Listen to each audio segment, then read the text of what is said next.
आइए बच्चों, आपका स्वागत है आपके अपने YouTube चैनल SPC क्लासेस में। आज की क्लास में हम लोग पढ़ने वाले हैं भारत का भूगोल क्लास नंबर 18। क्लास नंबर 18 का टॉपिक सबसे पहले आप बिल्कुल ओरल, बिल्कुल जबानी भाषा में आप समझ लीजिएगा। क्लास नंबर 18 पे अब हम लोग पढ़ेंगे अपने भारत की पूर्वी प्रवाह तंत्र की सभी नदियों के बारे में हम लोग अध्ययन करेंगे, विस्तृत अध्ययन करेंगे। और आपको बता दें ये नदियों की बिल्कुल अंतिम क्लास है, यानी बिल्कुल आखिरी क्लास है। आपने अपने भारत की सर्वाधिक प्रकार की नदियों के बारे में, उद्गम स्थल, उनके राज्य, उनके जिले एवं उनके अपवाह तंत्र एवं उनका मुहाना तथा उनकी जो सहायक नदियां हैं, सभी नदियों के बारे में आप विस्तृत अध्ययन कर चुके हैं।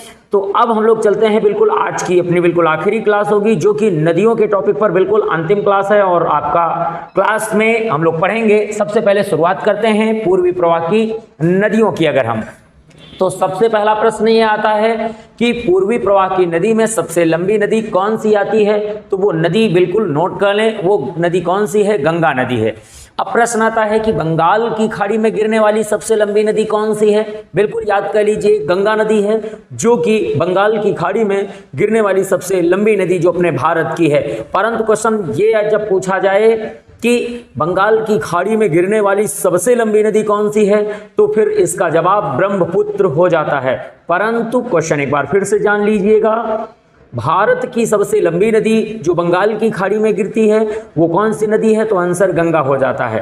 अब प्रश्न आता है कि पूर्वी प्रवाह वाली नदियों में से सबसे उत्तर में, अगर यहाँ पर हम लोग देखेंगे कि सबसे उत्तर में पूर्वी प्रवाह की नदियों में सबसे पहली नदी कौन सी होती है? जैसा कि अभी आप देख पा रहे हैं, ये अपना प्रायद्वीपीय भारत की आज हम लोग चर्चा कर रहे हैं। इधर कौन सा एरिया आता है? तो बिल्कुल जान लीजिएगा, ये एरिया आपका आता है जिसे हम लोग कहते हैं बंगाल की खाड़ी। बंगाल की बिल्कुल खाड़ी याद करेंगे इसे। और ये होता है आपका अरब सागर, इसे बोलेंगे अरब सागर। चलें, अब क्वेश्चन आपका यहाँ से शुरू होता है। ये हम लोगों ने ये जो अपना मानचित्र देखा हुआ है, ये कैसा है? ये अपना प्रायद्वीपीय भारत या दक्षिण भारत का मानचित्र है, जहां पर इसमें संपूर्ण भारत नहीं दर्शाया गया है। यदि हम लोग यहां पर देखेंगे कि पूर्वी तट, इसे क्या बोलते हैं? यानी कि पूर्वी तट कहते हैं। तो यहां पर यह भी क्वेश्चन आता है, बंगाल की खाड़ी में गिरने वाली या पूर्वी तट पर गिरने वाली सबसे उत्तरी नदी कौन सी है? तो बिल्कुल याद करें, फिलहाल यहाँ पर ये नदी आपकी आती है जिसे आप क्या कहते हैं? गंगा नदी है, जो कि इधर से आने वाली ब्रह्मपुत्र के सहारे पश्चिम बंगाल में गिरती है, जो कि हमारी गंगा नदी के नाम से जानी जाती है। इसे ध्यान रखेंगे।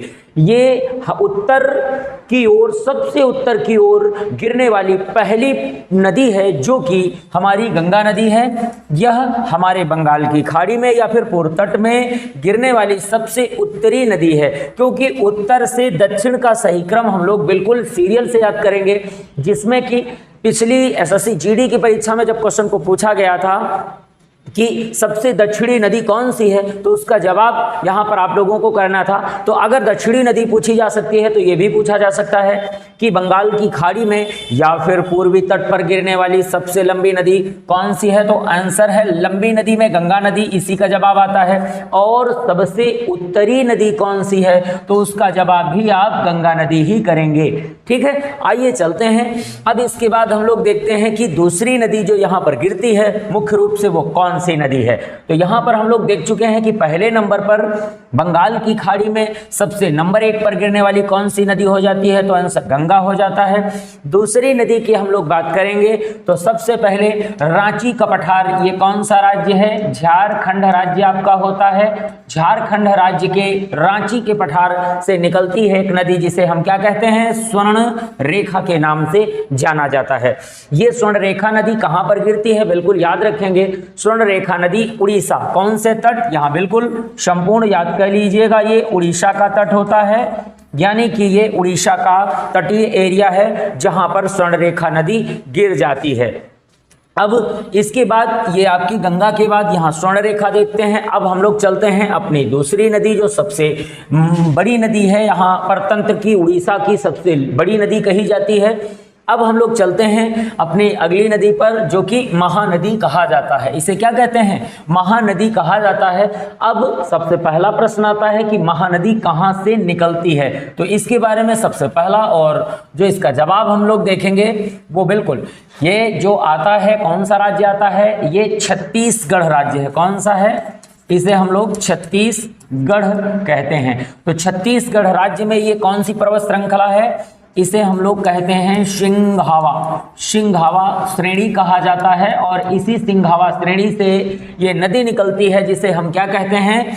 महानदी कहते हैं। तो महानदी इसी छत्तीसगढ़ के सिंघावा की श्रेणी जो कौन से जिले में आती है, बिल्कुल यहाँ पर आप प्रमुख नदी का जिला भी आपको याद करना है, क्योंकि नदी के उद्गम स्थल से लेकर के, उद्गम स्थल के राज्य से लेकर के उसका जिला एवं उसकी पर्वत श्रृंखला या फिर घाटी जहाँ से वो नदी निकलती है, जिसे क्या कहते हैं? मुहाना नदियों का अंतिम रूप होता है, मगर ये उद्गम स्थल होता है जो नदी का प्रारंभिक जो है रूप होता है।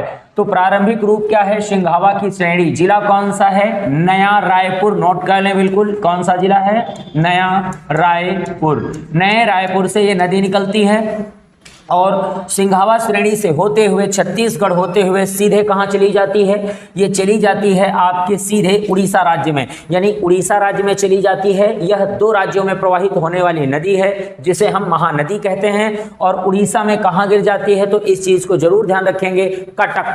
यानी कि अब यहाँ पर एक पॉइंट आता है, इस बिंदु को हम कौन सा? कटक शहर कहते हैं। यानी ये शहर कौन सा है?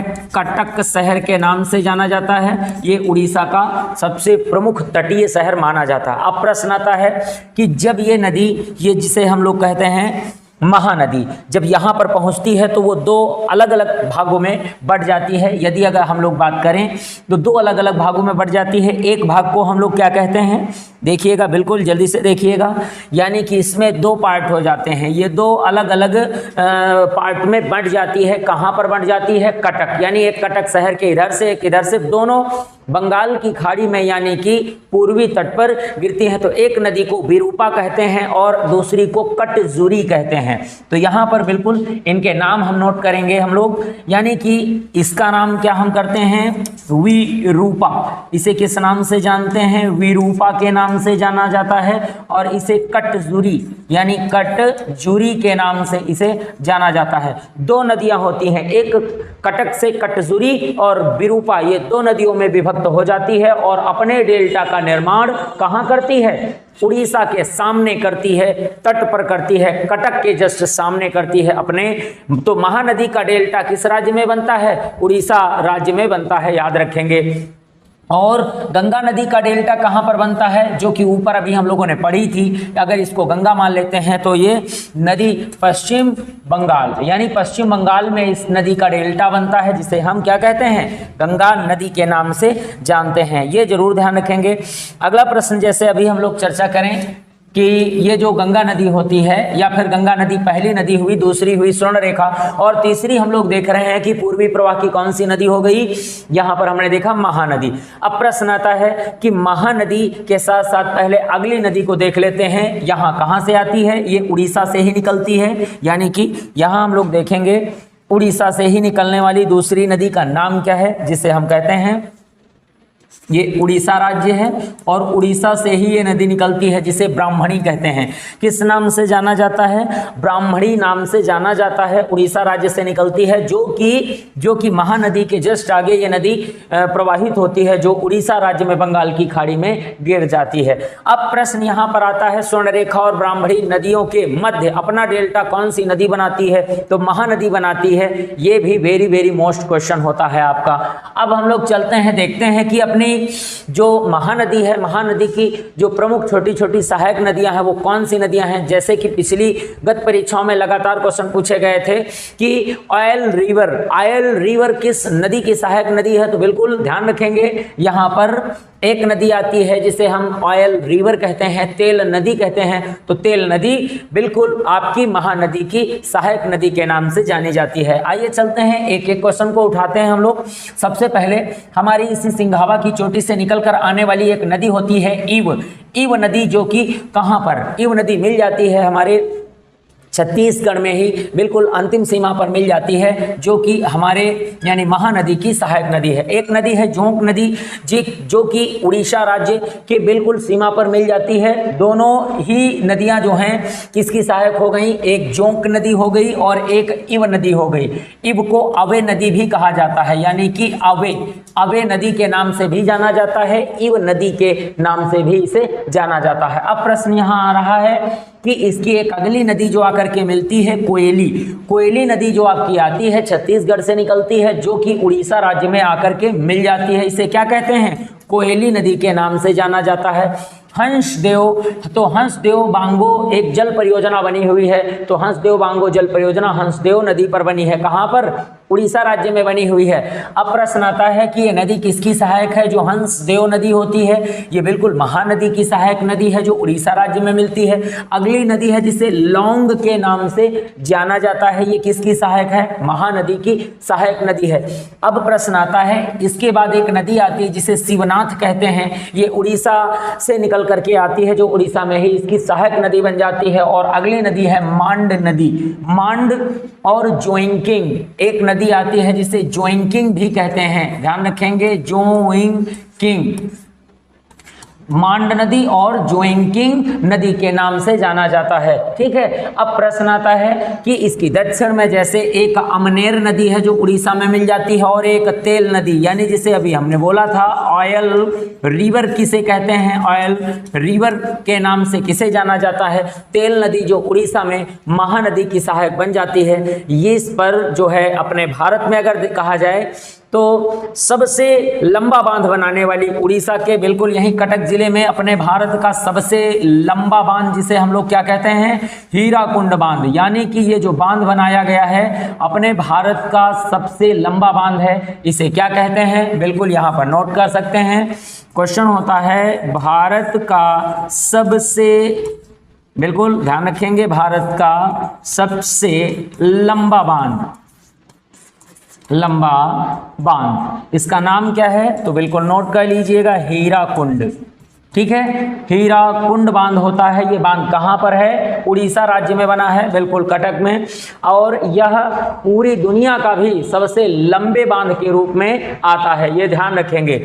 अब हम लोग चलते हैं, देखते हैं कि महानदी के अपवाह तंत्र की अगर हम बात करते हैं, तो जैसा कि आप देखेंगे कि ये नदी पूर्वी प्रवाह में जाने वाली नदियों में से इसकी लंबाई जो आती है वो कितने किलोमीटर की आती है, तो यहाँ पर जो आपकी महानदी की लंबाई होती है वो कितनी है, ध्यान रखेंगे 858 किलोमीटर की लंबाई है, जो कि कितने राज्यों में प्रवाहित होती है ये भी आपको याद करना होगा। सबसे पहले आप ध्यान रखेंगे छत्तीसगढ़ और इसके साथ प्लस कौन सा राज्य आता है, उड़ीसा राज्य आता है। तो इन दो राज्यों में इसकी कितनी लंबाई प्रवाहित होती है, 858 किलोमीटर इसकी लंबाई प्रारंभ होती है।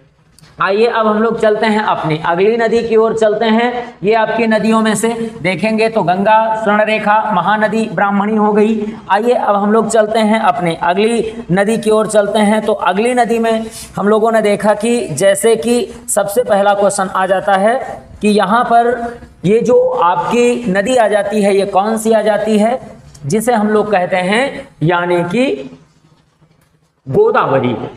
बिल्कुल, अब यहाँ पर बिल्कुल टाइम, क्योंकि टाइम ज़्यादा लग जाता है इसलिए मानचित्र आपका बिल्कुल लगभग ओके होता है, केवल इसमें हमें जल्दी से जल्दी समझना है, इसमें हमें बहुत ज़्यादा मैटर नहीं करना है। अब ये कौन सी नदी होती है, बिल्कुल याद रखेंगे, ये नदी आपकी होती है जिसे आप लोग कहते हैं यानी कि गोदावरी नदी। और गोदावरी नदी के बारे में जब हम लोग पढ़ते हैं तो कहाँ से निकलती है, ये निकलती है बिल्कुल महाराष्ट्र राज्य के नासिक जिले से निकलती है। महाराष्ट्र राज्य के नासिक जिले के त्रयंबकम की चोटी से ये नदी निकलती है। और आइए अब इसका हम लोग विस्तृत अध्ययन करते हैं। ये नदी आपकी कौन सी है, बिल्कुल पहले सबसे पहले इस नदी के बारे में देखेंगे। इसे हम लोग कहते हैं गोदावरी नदी, क्योंकि हम लोग पढ़ रहे हैं अपने भारत की पूर्वी प्रवाह वाली नदियां, यानी जो कहाँ गिरती हैं, बंगाल की खाड़ी में गिर जाती हैं। ऐसी नदियां हम लोग पढ़ रहे हैं जो केवल बंगाल की खाड़ी में गिर जाती हैं, और ये नदियां जो होती हैं ये पूर्वी प्रवाह की नदियां होती हैं, क्योंकि इसके पहले की जो आपकी क्लास नंबर थी 16, उसमें 16 या 17 थी, तो उस क्लास में आपने पढ़ा था कि पश्चिमी प्रवाह की नदियां कौन कौन सी आती हैं उनके बारे में। तो आज हम लोग पढ़ रहे हैं भारत की पूर्वी प्रवाह की नदियों का तंत्र हम लोग देख रहे हैं, जिसमें से हम कई नदियां पढ़ चुके हैं और अब हम लोग आ गए हैं अपनी गोदावरी नदी में आ गए हैं। तो बिल्कुल इस नदी को पढ़ने के साथ साथ सबसे पहले एक बात और जान लीजिएगा कि वो कौन सी प्रवाह की नदियां होती हैं जो डेल्टा का निर्माण करती हैं। बिल्कुल यहाँ पर एक प्रश्न सबसे पहला यही आता है कि जब हम लोग इस प्रश्न को करना प्रारंभ करेंगे तो क्वेश्चन बिल्कुल नोट कर सकते हैं, यानी बंगाल खाड़ी या पूर्वी प्रवाह, बिल्कुल याद रखेंगे, बंगाल खाड़ी या पूर्वी प्रवाह वाली सभी नदियां डेल्टा का निर्माण करती हैं। याद रखेंगे, डेल्टा का निर्माण करती हैं। चलिए बिल्कुल इसे जरूर ध्यान रखेंगे। ये नदियों में सबसे बड़ी खास बात क्या होती है कि ये नदी सदैव डेल्टा का निर्माण करती हैं। ये नदियां क्या नहीं बनाती हैं, तो ध्यान रखेंगे यहाँ पर एक इसका जस्ट उल्टा प्रश्न नोट कर सकते हैं। यहाँ पर ये कर सकते हैं अरब खाड़ी, कौन सी खाड़ी याद करेंगे, अरब खाड़ी या पश्चिमी, जिसे हम लोग कहते हैं पश्चिमी प्रवाह की नदियां। ध्यान रखेंगे कि सभी नदियां, आगे लिख सकते हैं, यहां आपने पढ़ा था पूर्वी प्रवाह की नदियां क्या बनाती, डेल्टा, और ये क्या बनाती हैं, ये बनाती हैं, हिंदी में लिख सकते हैं पहले, ज्वार नदमुख का निर्माण करती हैं, या फिर इसको हम दूसरे भाषा में क्या कहते हैं, ज्वार नदमुख को हम लोग दूसरी भाषा में बोलते हैं एक्सचुरी। ध्यान रखेंगे, एक्सचुरी के नाम से इसे हम लोग जानते हैं, ध्यान रखेंगे, एक्सचुरी कहते हैं। ठीक है, क्या बोलते हैं, का निर्माण करती हैं, एक्सचुरी निर्माण करती हैं। ये ध्यान रखेंगे, ये नदियां किसका निर्माण करती हैं, ये एक्सचुरी का। जबकि यहाँ पर देखेंगे तो पहला और दूसरा प्रश्न दोनों अलग अलग क्लासों के हैं। पिछली क्लास का है, जैसे कि आपने देखा 2 नंबर का प्रश्न पिछली क्लास का सबसे मुख्य प्रश्न माना जाता है, और आज की आपकी क्लास नंबर जो है वो बिल्कुल डेल्टा का निर्माण करती हैं, क्योंकि आज हम लोगों ने ये जो नदी पढ़ी हुई हैं ये पढ़ा है पूर्वी प्रवाह या डेल्टा बनाने वाली नदियां। अब हम लोग देखते हैं गोदावरी नदी। सबसे पहला प्रश्न आ जाता है कि अपने भारत की ये जो गोदावरी नदी होती है, ये नदी की सबसे खास बात यहाँ पर ये आ रही है कि ये नदी अपने भारत के पश्चिमी घाट की श्रेणियाँ आती हैं, जो पश्चिम सह्याद्री की घाटियों में आती हैं, ये नदी वहाँ से निकल कर आती है और सबसे लंबी नदी के रूप में प्रवाहित होती है। अगला क्वेश्चन यहाँ पर, जैसे कि अभी आप लोगों ने ऊपर लिखा था, तो अगला क्वेश्चन बिल्कुल आप नोट कर लीजिएगा कि ये जो आपकी गोदावरी नदी है जिसके बारे में हम लोग यहाँ आज पढ़ रहे हैं, तो इसकी लंबाई कितनी आती है, तो बिल्कुल नोट कर लीजिएगा 1465 किलोमीटर। यानी कि हमारी गोदावरी जो नदी है, गोदावरी नदी लंबाई जो है वो कितनी है, 1465 किलोमीटर आ जाती है। बिल्कुल ध्यान रखेंगे, 1465 किलोमीटर इसकी लंबाई बनती है, जो कुल लंबाई है। अब दूसरा प्रश्न आता है कि इस गोदावरी नदी को हम और किस नाम से जानते हैं। जैसा कि अभी आपने देखा, ये 1 नंबर का प्रश्न, और ये 2 नंबर का, और ये आपका 3 नंबर। चौथे नंबर पे हम लोग देखते हैं कि ये जो गोदावरी नदी है ये प्रायद्वीपीय भारत की सबसे लंबी नदी है। कौन सी, प्रायद्वीपीय। इसे चाहे प्रायद्वीपीय बोल सकते हैं या फिर दक्षिण भारत बोल सकते हैं। ठीक है, दोनों नाम आप ले सकते हैं, प्रायद्वीपीय भारत या फिर दक्षिण भारत की सबसे लंबी नदी है। बिल्कुल याद रखेंगे, सबसे लंबी नदी के नाम से इसे जाना जाता है। और दूसरा क्वेश्चन है कि पूर्वी प्रवाह की दक्षिण भारत में सबसे लंबी नदी, यानी इसका अगला क्वेश्चन जो आपका बनता है, पूर्वी प्रवाह की दक्षिण भारत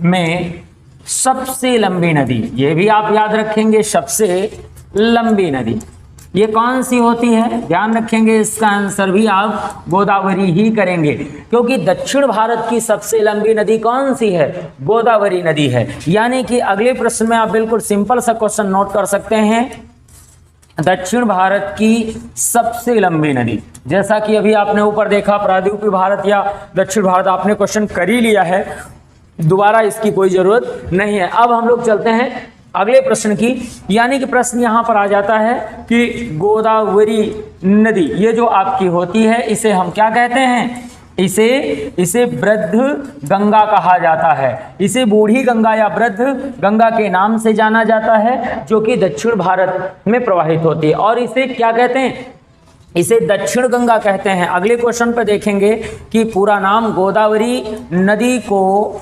दक्षिण, देखेंगे दक्षिण गंगा कहते हैं। यहां पर बिल्कुल चूकना नहीं, यहां लिखा हुआ है दक्षिण गंगा, मगर जब पूछा जाता है दक्षिण भारत की गंगा किसे कहते हैं तो आंसर हमको कावेरी करना है, याद रखेंगे।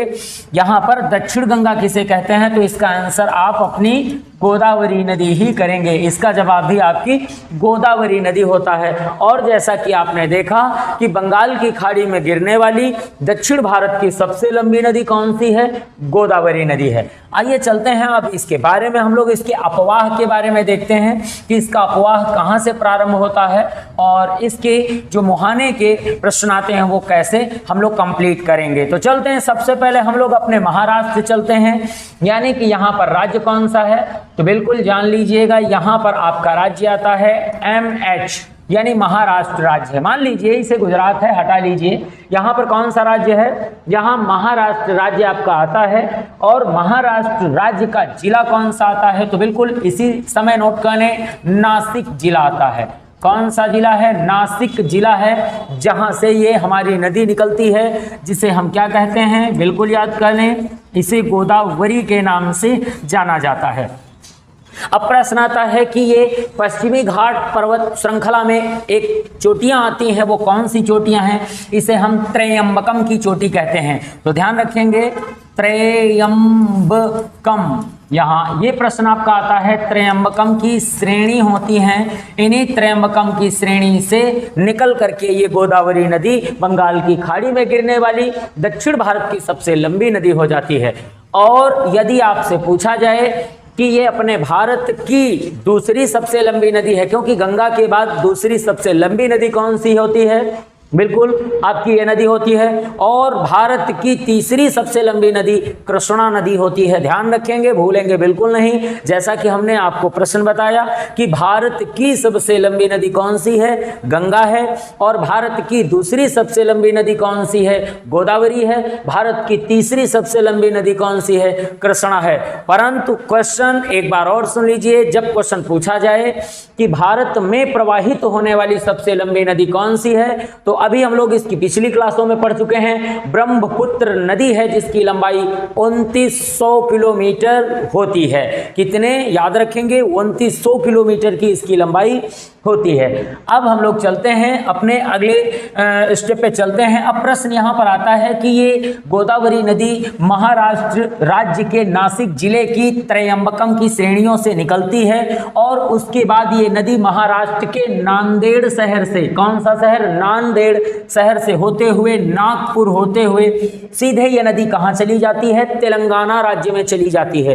तेलंगाना के साथ ये कर्नाटक में प्रवाहित होते हुए सीधे कहाँ चली जाती है, आंध्र प्रदेश में चली जाती है। यानी कि इस नदी का जो अपवाह होता है वो महाराष्ट्र, तेलंगाना, कर्नाटक और आंध्र प्रदेश में इसका अपवाह होता है। तो यहाँ नोट कर सकते हैं MH, इसका अपवाह सबसे पहले MH होता है। MH के बाद क्या होता है, तेलंगाना याद करेंगे, तेलंगाना, और तेलंगाना के बाद कौन सा है भाई, कर्नाटक, कर्नाटक, और कर्नाटक के बाद आंध्र प्रदेश।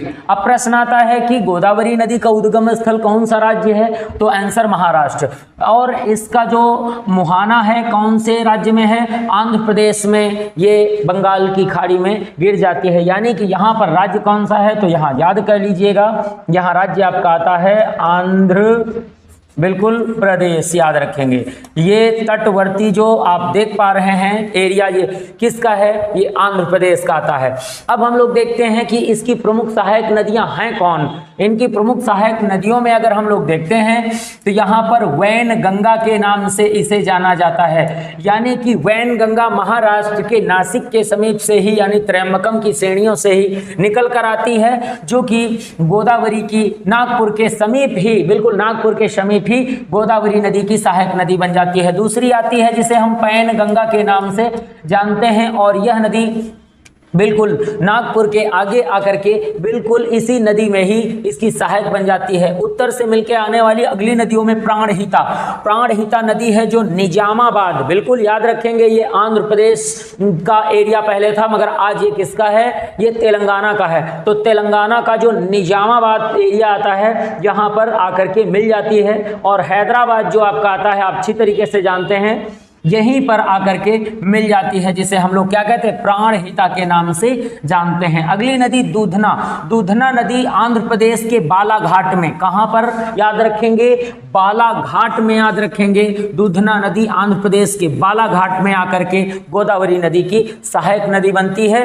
अब हम लोग देखते हैं कि दक्षिण से कौन सी ऐसी नदियां हैं जो आकर के इसमें मिल जाती हैं। तो सबसे पहले देखेंगे वर्धा नदी महाराष्ट्र के वर्धा से ही निकल के आती है, इसलिए इसे वर्धा नदी कहा जाता है, और ये नांदेड़ के आगे जाकर के इसी की सहायक बन जाती है। अगली नदी शबरी आप अच्छी तरीके से जानते हैं। शबरी नदी जो आपकी होती है ये महाराष्ट्र में ही प्रवाहित होती है, और महाराष्ट्र में प्रवाहित होते हुए गोदावरी नदी की बिल्कुल एक सहायक नदी के रूप में बन जाती है। अगला क्वेश्चन देखते हैं। मानेर नदी हमारी इसी गोदावरी की सहायक नदी है, और इंद्रावती भी दक्षिण से आकर के मिलती है, जो निजामाबाद के समीप ही जाकर के सहायक नदी के रूप में आ जाती है। अब हम लोग देखते हैं कि मंजरा नदी जिसे कहा जाता है, तो मंजरा नदी जो आती है वो आंध्र प्रदेश में जाकर के किसकी सहायक बन जाती है? गोदावरी नदी की सहायक नदी के रूप में बन जाती है।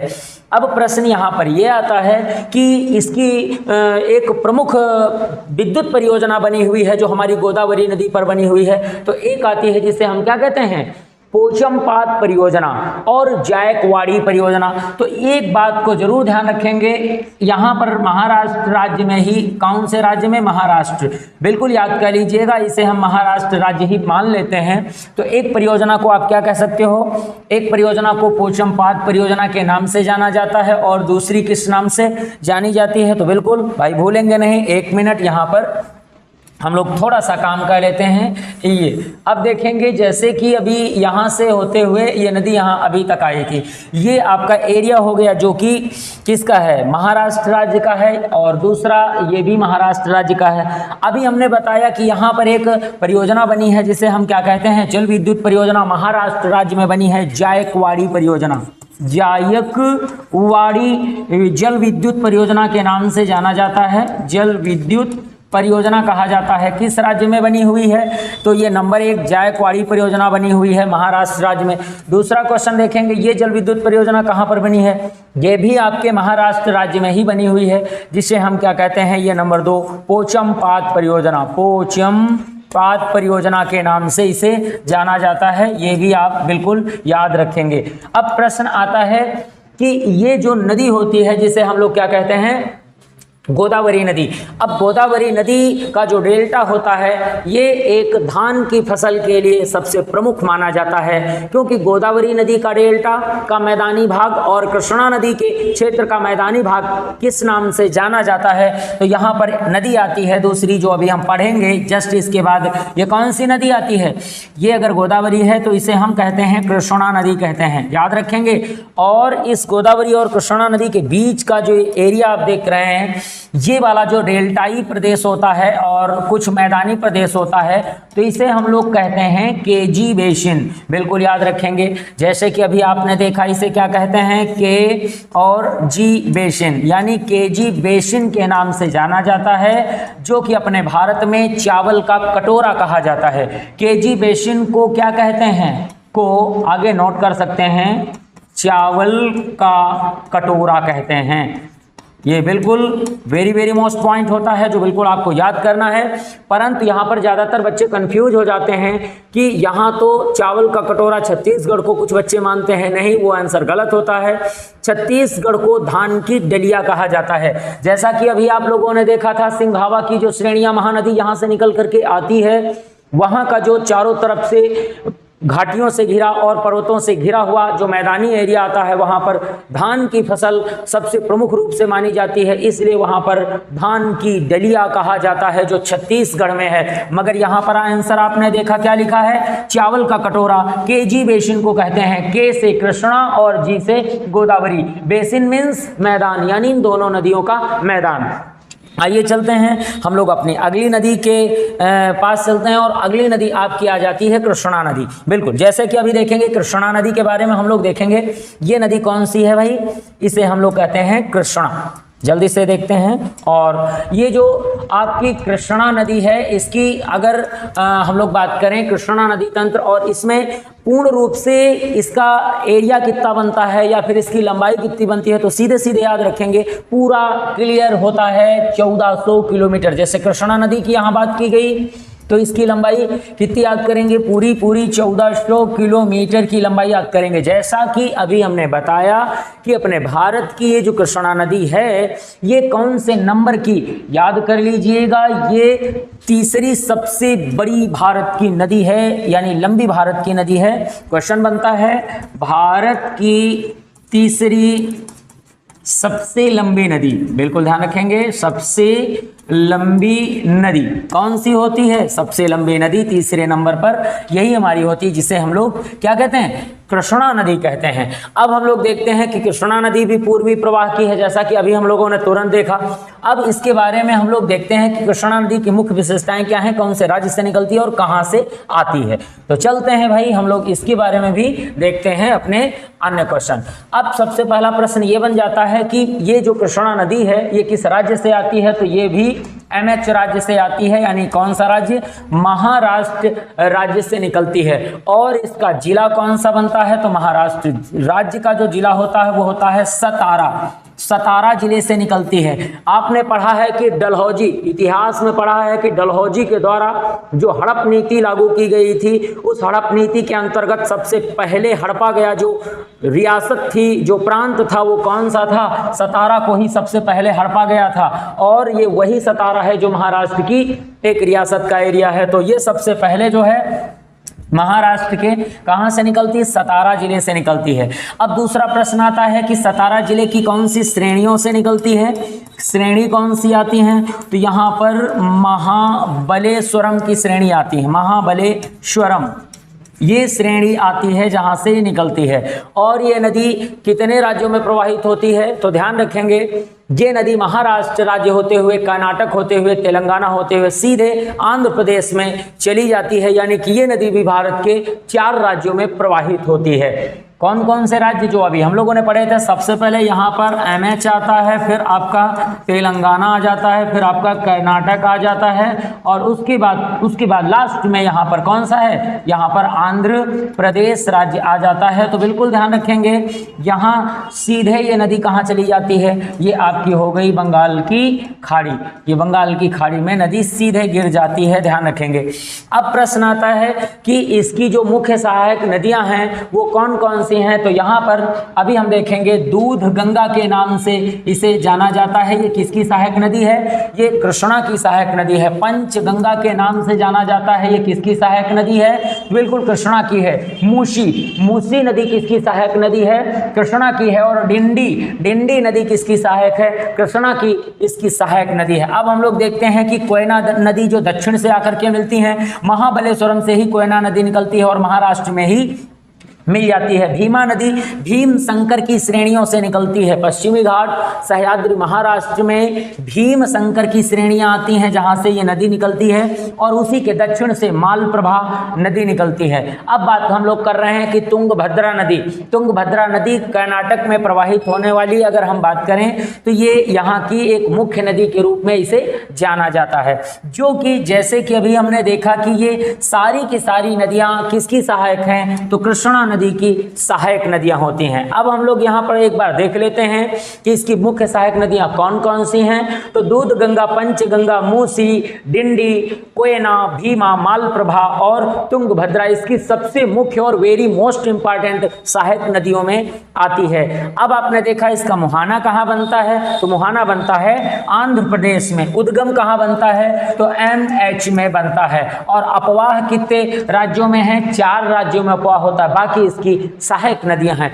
आइए चलते हैं हम लोग अपनी अगली टॉपिक पर चलते हैं, अगली क्लास पर चलते हैं। अब हमारे पास नदी कौन सी आ जाती है, कावेरी नदी। अब हम लोग देखेंगे कि कावेरी नदी जो अपनी होती है इसकी लंबाई क्या है, जिसे हम लोग कहते हैं कावेरी नदी के नाम से जाना जाता है। वास्तव में ये नदी के बारे में जब हम लोग पढ़ते हैं तो ये दक्षिण में, सबसे दक्षिण में स्थित नदियों की श्रेणियां जो बनती हैं उनमें से ये नदी सबसे लंबी नदी के रूप में सामने आती है, जिसकी लंबाई अगर हम देखें तो टोटल कितनी होती है, 800 किलोमीटर की इसकी लंबाई बनती है, जो कि हमारी कावेरी नदी है। अब प्रश्न आता है कि ये जो कावेरी नदी है ये नदी किस राज्य से निकलती है, और ये भी पूर्वी प्रवाह की नदी है जो कि कहाँ गिरती है, बंगाल की खाड़ी में, यानी कि बंगाल की खाड़ी में ये नदी गिर जाती है। ये भी देखेंगे तो जैसा कि अभी हम लोग देख पा रहे हैं कि बिल्कुल पश्चिमी घाट सह्याद्री से निकलती हैं, तो वो सीधे कहाँ चली जा रही हैं, सीधे चली जा रही हैं बंगाल की खाड़ी की दिशा। जबकि अगर वो अरब सागर में आए तो इन नदियों की लंबाई सबसे छोटी हो जाती है। इसीलिए जो हमारी नदियां पीछे की ओर जाती हैं वो उनकी लंबाई छोटी है, परंतु जो नदियां पूर्वी की घाट की तरफ जाती हैं उन नदियों की लंबाई स्वभावतः उनकी लंबाई कुछ इनसे ज़्यादा होती है।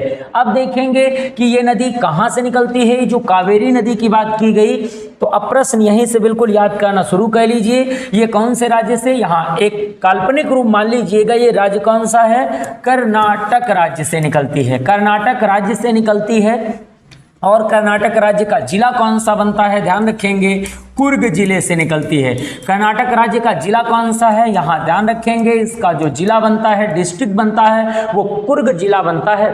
और कुर्ग जिले की ये कौन सी श्रेणियां हैं, तो इनको हम लोग कहते हैं ब्रह्मगिरी, यानी ब्रह्मगिरी की जो श्रेणियां आती हैं ये कहाँ पर हैं, कर्नाटक के कुर्ग जिले में स्थित हैं, जहाँ से हमारी कावेरी नदी निकलती है। और ये नदी जो है कर्नाटक होते हुए सीधे तमिलनाडु राज्य में प्रवाहित हो जाती है। तो यहाँ कर्नाटक और यहाँ कौन सा राज्य है, तमिलनाडु राज्य आपका आता है, जो कि तटवर्ती मुहाना बनाता है और कर्नाटक इसका उद्गम स्थल होता है। अब हम लोग यहाँ पर देखेंगे कि उद्गम स्थल के साथ साथ इसकी सहायक नदियां कौन कौन सी होती हैं। सबसे पहले देखेंगे उत्तर से लक्ष्मण तीर्थ, स्वर्णवती, हेमवती और अकरावती।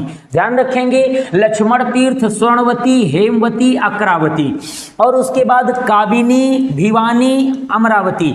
ये जो इसकी सबसे मुख्य वेरी मोस्ट इंपॉर्टेंट नदियां हैं जो कि हमारी कावेरी नदी की सहायक नदियां बनती हैं। और अगर आपने एग्जाम दिया था 2019 उत्तर प्रदेश पुलिस का, तो यहां पर क्वेश्चन पूछा गया था हेमवती नदी किसकी सहायक नदी है, तो आंसर कावेरी नदी की सहायक नदी के रूप में इसे जाना जाता है, जो कि ये कर्नाटक की मुख्य नदियों में आती है।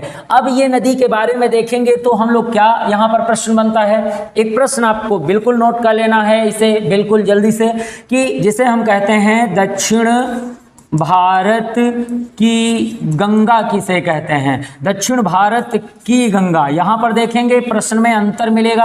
अब इसका जवाब यहाँ कावेरी हो जाता है। ज़्यादातर बच्चे कंफ्यूज हो जाते हैं, उसमें भी दक्षिण भारत गंगा हो गया गोदावरी, इसमें दक्षिण भारत गंगा हो गया कावेरी। तो एक बात याद रखेंगे, उसमें लिखा है दक्षिण भारत की गंगा नहीं, यानी दक्षिण गंगा किसे कहते हैं, दक्षिण गंगा किसे कहा जाता है, तो उसका जवाब हो जाता है गोदावरी हो जाता है। और दक्षिण भारत की गंगा किसे कहते हैं, कावेरी कहते हैं। बिल्कुल याद रखेंगे, ये हमारे दक्षिण की प्रमुख लंबी नदियों में से एक नदी आती है, जो कि ये नदी है। अब हम लोग देखते हैं और जल्दी से देख लेते हैं कि हमारे भारत के जो एक काल्पनिक निर्माणतः जो हमारा राज्य स्थिति बनती है वो किस तरीके से देखेंगे कि अब जैसे आपका ये काल्पनिक एक बन गया, जिसे हम क्या कहते हैं, इसे कहते हैं प्रायद्वीपीय भारत कहते हैं। ध्यान रखेंगे, इसे प्रायद्वीपीय भारत कहा जाता है या फिर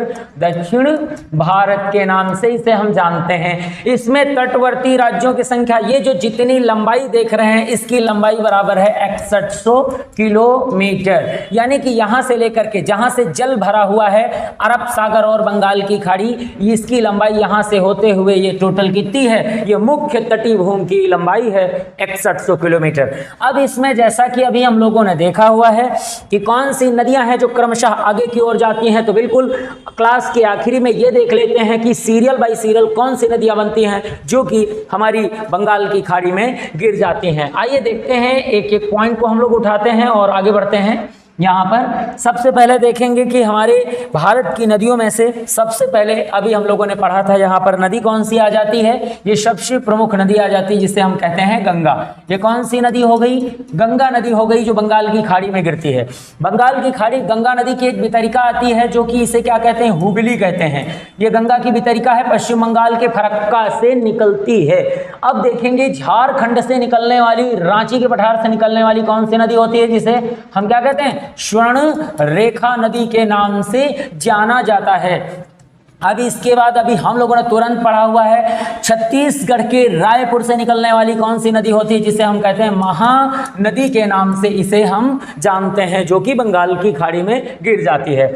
अब इसके बाद देखते हैं कि यहाँ एक अगली नदी आती है जो स्वर्ण रेखा और जिसे कहते हैं ब्राह्मणी नदी के नाम से जाना जाता है। एक छोटी सी नदी है, आप याद कर लीजिएगा, केवल उड़ीसा राज्य में प्रवाहित होती है, जिसे वैतरणी कहते हैं। वैतरणी के नाम से इसे जाना जाता है, जो कि कहाँ गिरती है, बंगाल की खाड़ी में गिर जाती है। अब हम लोग चलते हैं ब्राह्मणी के बाद सीधे गोदावरी नदी को उठाते हैं, और गोदावरी महाराष्ट्र के नासिक, तुरंत अभी आप समझ चुके हैं ये कौन सी नदी हो गई, इसे हम बोलेंगे गोदावरी नदी कहते हैं। ठीक है, गोदावरी नदी के नाम से इसे जाना जाता है। अगली नदी कौन सी हो गई, इसे हम कौन सी, कृष्णा नदी के नाम से जानते हैं।